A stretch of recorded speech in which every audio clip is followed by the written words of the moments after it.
गरीबी के चक्कर में हम घर छोड़े आईनी, बाबू और माई के प्यार भूलनी।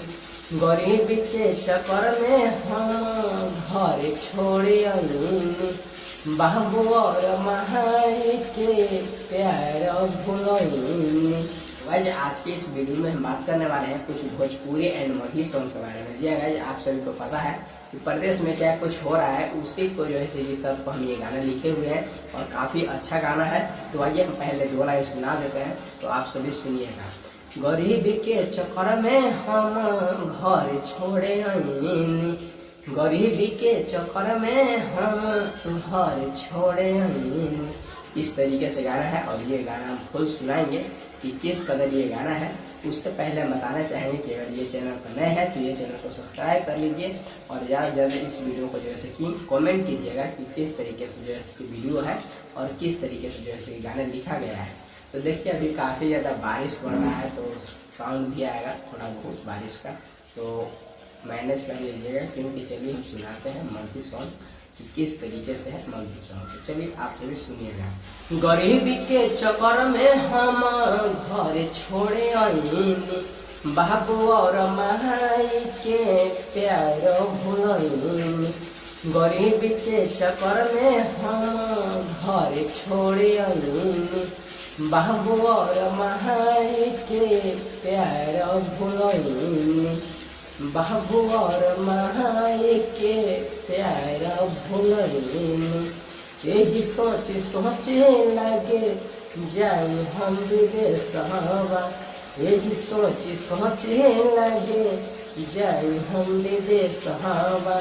लगे विदेशवा में केहू नहीं अपन, सबके एक दूसरे के निकाल के भगा गए।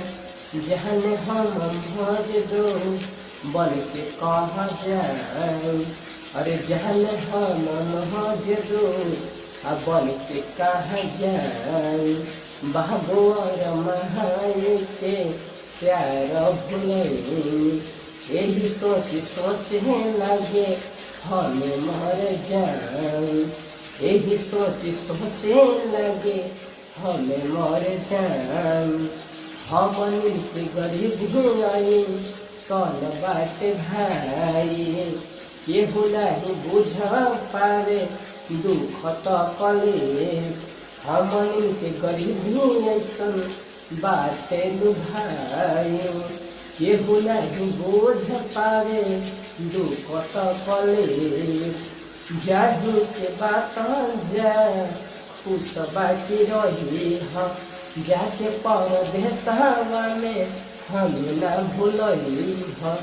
जाही के रहे तो जा खुश बाकी रही ह, जाके परदेशवा में हम न भूलई ह। दो दिल के कैसे जिंदगी जियल चल से खल, जाही के रहे तो जा खुश बाकी रही ह। ठीक से रही तू ढंग से कमई ह, दिन के जिंदगी में का तू कइला। जाही के रहे तो जा खुश बाकी रही ह, दो दिन के जिंदगी में का तू कइला। गरीबी ऐसन हटे कर मजदूरी, गरीबी ऐसन हटे कर मजदूरी। यही से भाई हमके हटे मजबूरी। गरीबी ऐसन हटे केहू ना जरूरी, हमके से बाट भाई जरूरी। गरीबी के चक्कर में हम घर छोड़े आईनी, बाबू और माई के प्यार भूलनी। बाबू और माई के प्यार भूलनी। हमन के ऐसा जिंदगी बाकी केहू नहीं सुने पाई, हमन के ऐसा जिंदगी बाकी केहू नहीं सुने पाई। कहाँ कहाँ जाई हम एगो मेहबानी, कहाँ कहाँ जाई हम एक हम बानी। लागे हम यही सोची के मर जाई, लागे हम यही सोची के मर जाई।